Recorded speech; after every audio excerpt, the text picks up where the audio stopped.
9 ඉස්සෙල්ලාම 10 12 10 9 10 6 10 3 10 2 10 1 ඊට පස්සේ මොකද පුතේ මෙතන බිඳුව 10 1 10 2 10 3 10 6 10 9 10 12 ඉතින් මේක මොකද්ද පිකෝ නේද නැනෝ මයික්‍රෝ මිලි ඊළඟ මොනවද පුතේ සෙන්ටි ඩෙසි නේද ඊට පස්සේ මේක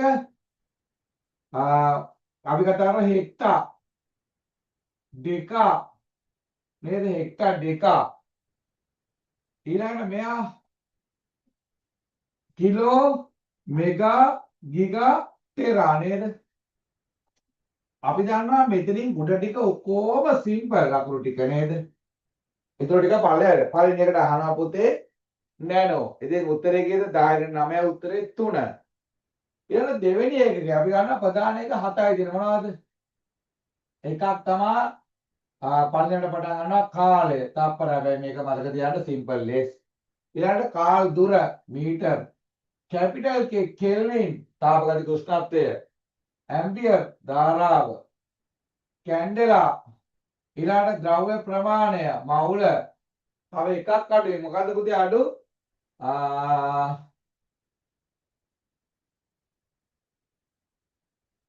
තියෙන්න බෑ මොනවාද කිලෝ නේද kg ස්කන්ධය දීලා නැහැ එතකොට දෙකම සිම්පල් ඈ හරි ඕකේ පහත දැක්කට පරිපූර්ණ එක හරි පරිපූර්ණ එක දෙකයි මොනවාද පරිපූර්ණ එක දෙක එකක් පුතේ රේඩියන් අනිත් එක ස්ට්‍රේඩියන් නේද එතකොට මේකේ පළවෙනියට අහන්නේ මොකද්ද පරිපූර්ණ ඒකකයක් වන්නේ කෙලින්ම අපිට කිව්වේ මොනවද රේඩියන්ට උත්තරේ 3 5 පහත දැක්වෙන ව්‍යුත්පන්න රාශියක් වේද රාශිය අපි දන්නවා ව්‍යුත්පන්න රාශිය කියන්නේ පුතේ මේකක වලින් ලබා ගන්න තව අලුත් ආදෙක හදා ගන්න ඒකවල. එහෙනම් උත්තරේ මොනවද පුතේ? ස්කන්ධය මීටර අපිට මේකත් ගත්තා කියන්නේ බලය කියන එක. බලය නම් කිලෝ නිව්ටන්. ඉතින් මේකෙදි උත්තර දෙකම හරි රාශිය වන්නේ මොකද්ද වෙන්නේ? ඒක මයිනර් රාශිය තමයි නිව්ටන්. එහෙනම් උත්තරේ 5 වෙන්න ඕනේ නේද? බලය කියලා ගත්තට හරියන්නේ නැහැ නේ. ඒක මයිනර් රාශිය තමයි නිව්ටන්. එහෙනම් උත්තරේ 5. හරි. ඊළඟ 4 හතරෙන් යන දීර්ඝ තීව්‍රතාවය SI එකේ වන්නේ. දීර්ඝ තීව්‍රතාවය SI එකේ වෙන්නේ මොනවද පුතේ? අපි දන්නවා දීර්ඝ තීව්‍රතාව කැන්ඩෙලා නේද? දීර්ඝ තීව්‍රතාවය ඒකකේ කැන්ඩෙලා වෙන්නේ නේද? හරි. පස්වෙනි එකට යනවා. මීටර් තප්පරා ජූල් යන ඒකක වලින් බෙදෙන පීඩනයේ ඒකක වන්නේ. පීඩනයේ ඒකක වන්නේ. අන්න හොඳ ප්‍රශ්නයක්. පීඩනය. පීඩනය අපි ගත්තොත් එහෙම පීඩනය කියන්නේ මොකද්ද පුතේ? F බෙදීම A. නේද? දැන් හැබැයි අපිට මෙයා අහන්නේ ජූල් වලින් තමයි ඉදිරිපත් කරන්න ඕනේ. අපිට ජූල් වලින් ගත්තොත් අපි දන්නවා කාර්ය කියන්නේ W = Fs. එතකොට මෙයාගේ එක ජූල් බලය මම මෙහෙම දියන මෙයා මීටර. එතකොට F වල එක මොනවද දෙන්නේ? ජූල් මීටරේට මම එක මෙතනට දානවා ජූල් මීටරේට ඒ කියන්නේ මොකද්ද වර්ගඵලය නේද? එහෙනම් මොනවද ජූල් m ඝනය නේද දෙන්නේ? පීඩනයක. ඇයි? ඒක තුනට ආව එහෙනම් අපිට උත්තරේ කීයද පුතේ එන්නේ උත්තරේ 2 එනවා නේද පුතේ එහෙනම් පහට උත්තරේ 2 බලගූර්ණ SI එකේ වඩා නිවැරදි බලගූර්ණය ගත්ත ගමන් අපිට තේරෙනවා ගූර්ණය කියන්නේ මොකද්ද පුතේ G = FD ඔයගොල්ලෝ කාලේ දුකන තියෙනවා ගූර්ණය නේද බලය අපිට කියන අර උදැල්ලක් දුරින් අල්ලන්න ගූර්ණය වැඩි කරන්න බලය එහෙනම් මෙයාගේ එක මොනවද නිව්ටන් මීටර නේද අපි ඔය ලියලා තියෙන්නේ එහෙනම් උත්තරේ කීයද උත්තරේ 2 වෙනවා 6ට 7 කූලෝමය අණු ඒ කියන්නේ අණු SI එකේ වන්නේ මොකද්ද පුතේ SI එක යන්න නෙමෙයි මේ SI එකක් තමයි මේ ප්‍රධාන SI එක 7 අතර නෙමෙයි කූලෝමය තියෙන්නේ ආරෝපණය නේද මනින්න උත්තරේ 2 වෙනවා ගිගා අණු ඒක ගිගා කියන්නේ පුතේ කීයද 10 9යි අපි ලියලා තියෙනවා ගිගා වල එකේ කීයද පුතේ නා ගිගා කෙලිම 10 9යි උත්තරේ කීයද පුතේ උත්තරේ 3 ඒවා ලියලා තියෙන මුලදීම මූලිකය කියනවනේ අපි දන්නවා මූලිකය එක 7යි තියෙන්නේ පුතේ කාලය මේ දිග උෂ්ණත්වය ඇම්පියර් නේද ධාරාව තීව්‍රතාවය මවුල ද්‍රව්‍ය ප්‍රමාණය ස්කන්ධය එහෙනම් පුතේ ඊළඟ එකේ තමයි අපිට ගන්න තියෙන්නේ මොකද්ද පුතේ මූලිකය ගන්නවන්නේ මොකද්ද පුතේ උත්තරේ 5 නේද ජූල් පහත දැක්කනේ ඒකේ නිවැරදි එක නිරූපණය නොවේද නිවැරදි එක නිරූපණය අපි දන්නවා නිවැරදි එක පැස්කල් ගන්න පුළුවන් ඇත්ත PA පැස්කල් හරි මයික්‍රෝජූල් හරි මයික්‍රෝජූල් මේකත් හරි නිව්ටන් මීටර එකත් හරි ඒකකේ කියලා තියෙන ළඟට අපි දන්නවා ගිගාවොට් එකක් පුළුවන් නේද දෙකම කැපිටල් වෙන්න ඕන මොකද ඒකේ නම් අන්න පුතේ මොකද්ද තියෙන නැනෝ තත්පර කියන එකත් එතකොට මෙතනින් පුතේ තියෙන ගැටලුව තියෙන මොකද්ද පහත දැක්කනේ ඒක නිවැරදි නිරූපණය කර නොමැතිද ගිගාවොට්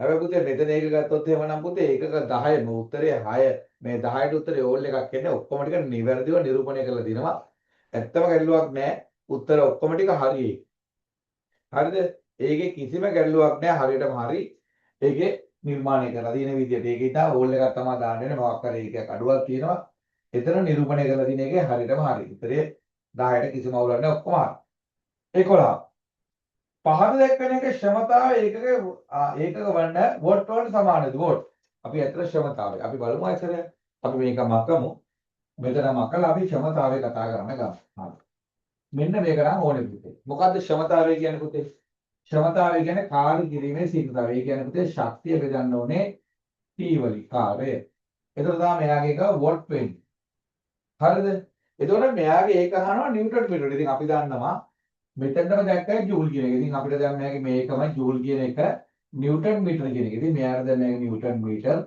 බෙදනවා කාලේ ඉන්නේ තප්පර වලින්. එතකොට නිව්ටන් මීටරේට තප්පරයට කියන එක එනවා වෝට් වලට ඒකක නේද? ඕවා මතක තියාගන්න ඕනේ. ඒක උත්තරේ කියන මේකේ පුතේ 11ට 4 වෙනි එක ගැලපෙනවා. ඊට පස්සේ යනවා පහත රාශි අතරින් දායිශිකයක් නොවන්නේ. පොඩ්ඩක් දායිශික රාශියක් නොවන්නේ කොහොමද? අපි තාම දායිශික පටන් ගන්නෑ ඉස්සරහට පටන් ගන්නවා දායිශික කිව්වහම තියෙනවා දිශාවක් සහ විශාලත්වය පොල් කාලේ උගන්වලා තියෙනවා එතකොට අපිට තියෙන මෙතන එකම එකේ තමයි උත්තරේ 4 කාර්යය කියන එක හරි පහත ඒක මොකද කවරක් ඒකක පරිමාවක තනු කාර්ය මැනීමට යොදාගත ඒකක පරිමාව කරන කාර්ය ඒකක පරිමාව කරන කාර්ය හොඳ ප්‍රශ්නයක් නේද ඒකක පරිමාව කරන කාර්ය මම මේ මතන්න ඒකක තියෙන ඉඳලා දැන් අපිට තියෙනවා කාර්ය සමානයි W සමානයි Fs. එතකොට මේක අහන්නේ මොකද්ද? ඒකක පරිමාවක කාර්ය. එතකොට මොකද ඊට මේ කාර්ය බෙදන්න ඕනේ මොකේද පුරේ? පරිමාවෙන්. කාර්ය බෙදන්න ඕනේ මොකේද? පරිමාවෙන්. කාර්ය කියන්නේ මොකද්ද? W සමානයි Fs. එයා පරිමාවෙන් තමයි බෙදන්න ඕනේ. එතකොට මට මෙතන තියෙන මම බලනවා පොඩ්ඩක් පුතේ මොනවලින්ද ඒකක තියෙන්නේ කියලා. එතකොට නිව්ටන් මීටර වල තියෙනවා මට මෙයාට ගත්ත හැකි නිව්ටන් මීටර පරිමාවෙන් මොකද්ද m ධනය නේද එතකොට මෙතනින් එකක් කැපිලා යනවා එකක් මෙතනට කැපිලා ගියාම දෙකයි එන මොනවද නිව්ටන් m ඍණ 2 නේද එහෙනම් ගන්න තියෙන ඒකකය මොකද්ද පුතේ උත්තරේ 4 නේද 13ට උත්තරේ 4 වෙනවා 14 වෙනි ප්‍රශ්නය නිවැරදි ඒකකයක් නොමැති ඒකකය වන්නේ අපිට දැක්ක ගාම තේරෙනවා පුතේ මේ කිලෝමීටර මෙතන මෙතන කිලෝ කියුණා මොකද්ද සිම්පල් වෙනවා හැබැයි මෙතන k දින මොකද්ද කැපිටල් අන්න ඒක තමයි දැක ගාම තේරෙන උත්තරේ කීයද පුතේ 2 අනිත් එක අපි දන්නා විද්‍යාඥයන් නම් කැපිටල් එහෙම වෙන්න පුළුවන් හැබැයි මෙතන k කියන එක සිම්පල් වෙන්න ඕන මොනවද කිලෝමීටර කියන එක k සිම්පල් ටෙස්ලා කියන්නේ පුතේ අපිට ඉස්සරහට යන පාඩම් වලදී එන්නේ ටෙස්ලා අපිට හම් වෙන්නේ විද්‍යුත් චුම්බක ශේෂවලදී විද්‍යුත් ශේෂ තීව්‍රතාවයෙන් වයින් එකක් තියෙන්නේ ඒ කියන්නේ චුම්බක ශාව ඝනත්වයේ උත්තරේ 3 පුෂ්ටික ශක්තිය අර්ථ දක්වා ලබන ඒකීය වර්ගඵලයේ ගබඩාවේ ශක්තිය ලෙසයි.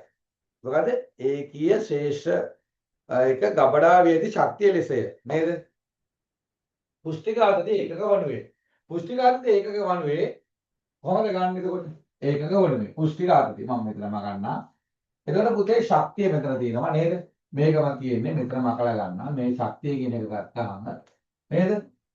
වර්ගඵලයෙන් බෙදන්නේ. මේ ශක්තිය බෙදන් තියෙන්නේ මොකේද පුතේ?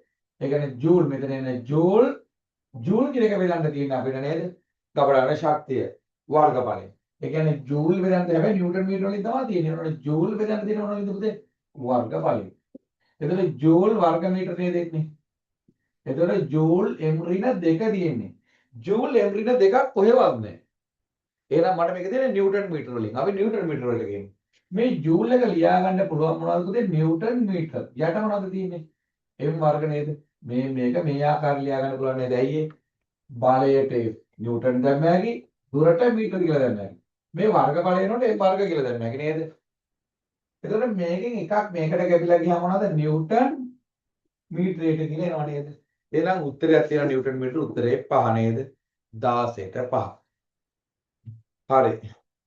අපිට ඒකක වලට කන්වර්ට් කරන්න තියෙනවා. අපි බලමු ඒකක වලට කන්වර්ට් කරන්න යන්න බලන්න. මොනවද පුතේ තියෙන්නේ? මම එදත් කිව්වා පුතේ ඒකකයකට කන්වර්ට් කරන්න තියෙන්නේ කිලෝමීටර් hour. මේකේ තේරුම මොකද්ද පුතේ? පැයකදී කිලෝමීටර් 90ක් යනවා කියන එක තමයි මේකේ තේරුම. පැයකදී කිලෝමීටර් 90ක් යනවා කියන්නේ. එතකොට මම මේක ඒකකයක් මෙහෙම ගෙනාවොත් කිලෝමීටර් hour කියන එක මම k කියන්නේ කීයද මෙතන? k කියන්නේ පුතේ 10 3යි මම ඒක දැම්මා මෙතන. 10 3ක් නේද? අන්න අයින් කරා k කියන එක. මං කිව්වා ඒකකයට ගේන්න ඕන ඒකකෙන් බෙදන්න ඕනේ කියලා. ඒකයක් අයින් කරන්න නම් ඒකකේ දාන්නයි ඕනේ. දැන් h එක තියෙනවා. h තප්පර කරන්න මොකද කරන්න ඕනේ? 3600යි තත්පර නේද පුතේ? එහෙනම් මට බිංදු දෙකක් මෙතන කැපුණා. එතකොට එක බිංදුවයි 9ට 1යි 4යි නේද පුතේ? එතකොට උඩ ඉතුරු වෙන පුතේ කීයද? මේ බිංදුවයි 100යි.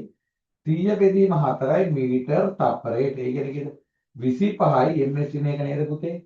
25යි ms දින එක කියලා දෙන උත්තරේ කීයද පුතේ? උත්තරේ 2 වෙනවා 17ට. අපි යනවා ඊළඟ පොයින්ට් එකට. හරි. 18 විශාලත්ව අනුපාතය. අන්න හොඳ ප්‍රශ්නයක්. අපිට විශාලත්වය සහ අනුපාතය ගැන කතා කරලා ලබනවා. හරිද? එතකොට අපිට ගත්තොත් එහෙනම් විශාලත්වය සහ අනුපාතය අතර ගත්තොත් නේද? ඉස්සල්ලාම තියෙනවා මේක අහන්නේ මොනවද 10 3ක් වන්නේ. පිකෝ. පිකෝ කියන්නේ පුතේ දැන් මෙතන තියෙනවා 10 ඍණ 12. නැනෝ කියලා 10 ඍණ 9. ඉතින් මම 10 ඍණ 9 බෙදුවොත් ඒ කියන්නේ පිකෝ බෙදනවා නැනෝ වලින්. එතකොට මට කී දෙන්නේ? මෙතනින් කැපිලා ගියාම අපිට තේරෙනවා 10 ඍණ 3ක් විතර. එතකොට ඒකත් හරියන්නේ නෑ නේද? ඊළඟ මයික්‍රෝ බෙදනවා මිලි වලින්. මයික්‍රෝ කියන්නේ 10 ඍණ 6යි, මිලි කියන්නේ 10 3යි. ඍණ 3යි ආයේ 10 ඍණ 3ක්. ඒකත් හරියන්නේ නෑ නේද? නොවේද නේ 10 ඍණ 3ක් නොවේද අනුපාතය. සෝරි මේ නොවන්නේ කොහොමද කියලා අහන්නේ. මම මේ මගේ බෙදලා නැහැ 10 ඍණ 3. එහෙනම් මේක හරි නේද? Kilo mega. කිලෝ කියන්නේ 10 3යි, මෙගා කියන්නේ 10යි. එකක් 10 ඍණ 3යි නේ. ඒකත් උත්තරේ හරි නේද? Nano micro. නැනෝ කියන්නේ 10 ඍණ 9යි. මෙයා 10 ඍණ 9යි. එකෙත් එනවා 10 ඍණ 9 නේ. ඒකත් හරි. අන්තිමට ගිගා. ගිගා මෙගා. ගිගා කියන්නේ 10යි 9යි. මෙගා කියන්නේ 10යි ධන 3යි නේද?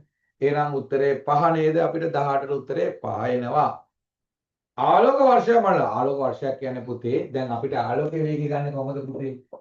ආලෝකයේ වේගය. කොහොමද ආලෝකයේ වේගය ගන්න? ආලෝකයේ වේගය අපි දන්නවා c 3 වැඩි කිරීම 10 8යි තප්පරයකට මෙතන. මේක කියන්නේ මොකද්ද පුතේ? මේ කියන්නේ තප්පරයකදී ආලෝකය මීටර් 3000 වැඩි කිරීම 10 8ක් යනවා කියන්නේ. එතන ආලෝක වර්ෂයක් කියන්නේ මොකක්ද පුතේ? ආලෝක වර්ෂයක් කියන්නේ පුතේ ආලෝකය වර්ෂයකදී ගමන් කරන දුරට කියන ආලෝක වර්ෂයක්. කොහොමද ගන්නේ පුතේ? දැන් අපිට මේ තප්පරයකටනේ මේ ගමන් කරන දුර. අපිට ගත්තොත් පැයකට ගමන් කරන දුර මොකද කරන්න ඕනේ? 3600. දැන් මේක පැය වෙනවා නේද? පැයයි. දවසට ගමන් කරන දුර එවොත් කොහොමද කරන්නේ? මේක 24 කට කරනවා. ඒකට පුතේ මට එනවා කොහොමද මේක 24 කට කරොත්? දවසකට ආලෝකය ගමන් කරන දුර. වසරට ගමන් කරන දුර හොයන්න නම් පුතේ මම මේක වැඩි කරන්න ඕනේ කීයද පුතේ? 365. එතකොට මට එනවා ඊය නේද? අවුරුද්දකට ගමන් කරන දුර වශයෙන් මේක හොයන්න පුළුවන් නේද? අවුරුද්දකට ගමන් කරන දුර. එහෙනම් ඒකෙන් ඉන්නේ පුතේ දිග. එහෙනම් උත්තරේ පුතේ 2 නේද? ඊළඟ ප්‍රශ්නේ පුතේ හරියටම හරි හොඳ ප්‍රශ්නයක් තියෙන අපි බලමු. ක්ෂමතාව ඒකේ සත්‍ය වන්නේ මින් කුමන ඒකකේ. හරිද? අපි බලමු ක්ෂමතාවය. අපි ඉස්සරහට ගත්ත ක්ෂමතාවය. ක්ෂමතාවය කියන්නේ පුතේ ශක්තිය බෙදීම නේද? ඉස්සරහට ගත්ත කාලය. නේද? එතකොට ශක්තිය කියන එකට අපිට තේරෙනවා W සමානයි Fs. මෙයාව ගත්තකි ජූල් මීටර් තත්පර නේද? එතකොට මට මේකට ලියා ගන්න පුළුවන් එකක් ජූල් තප්පරයට. නේද? එහෙනම් ජූල් තප්පරයට කියලා තියෙනවා. ජූල් තප්පරයට කියන එක තියෙන උත්තරේ C වල නේද? C වල උත්තරේ ඔයාලට හරියි කියලා පේන්න ඕනේ නේද? C වල උත්තරේ ඔයාලට හරියි කියලා බලා ගන්න පුළුවන්. නේද? C වල උත්තරේ දෙන ජූල් තප්පරයට නෙමෙයි. ජූල් තප්පර කියලා තියෙන නේද? C වල උත්තරේ වැරදි. එතකොට C වැරදි. එහෙනම් පුතේ හරියන්නේ අනිවාර්යෙන් AB. AB කියලා උත්තරයක් නෑ. එහෙනම් එක උත්තරයක් මේකේ හරියන්න තියෙන්නේ. ඒකත් අපිට කරා. මොකද C හරියන්නේ නෑනේ. ඊළඟ අපිට මෙතන දැන් නැහැ පුතේ මොනවද? නිව්ටන් මීටර් තත්පර. එහෙනම් මොනවද තියෙන්නේ? නිව්ටන් මීටර් තප්පරයට නේද? නිව්ටන් මීටර් තප්පරයට කියලා තියෙන මොකද්ද? ඒ වගේ එකකුත් නෑ පුතේ. උත්තරේ නෑනේ. ඒ කියන්නේ ඒත් හරියන්නේ නෑ. ඒ නිව්ටන් වර්ග මීටර තප්පරයට ඒකත් හරියන්නේ නෑ. එහෙනම් අපි නිව්ටන් මීටර වෙනකොට දානවා පුතේ මට මෙයාවම නිව්ටන් කියන එක ලිව්වේ මොනවද? කිලෝ ms ඍණ 2 වරක් මීටර යට තත්පර. මෙයා කන්වර්ට් කරා මොකක්ද එන්නේ?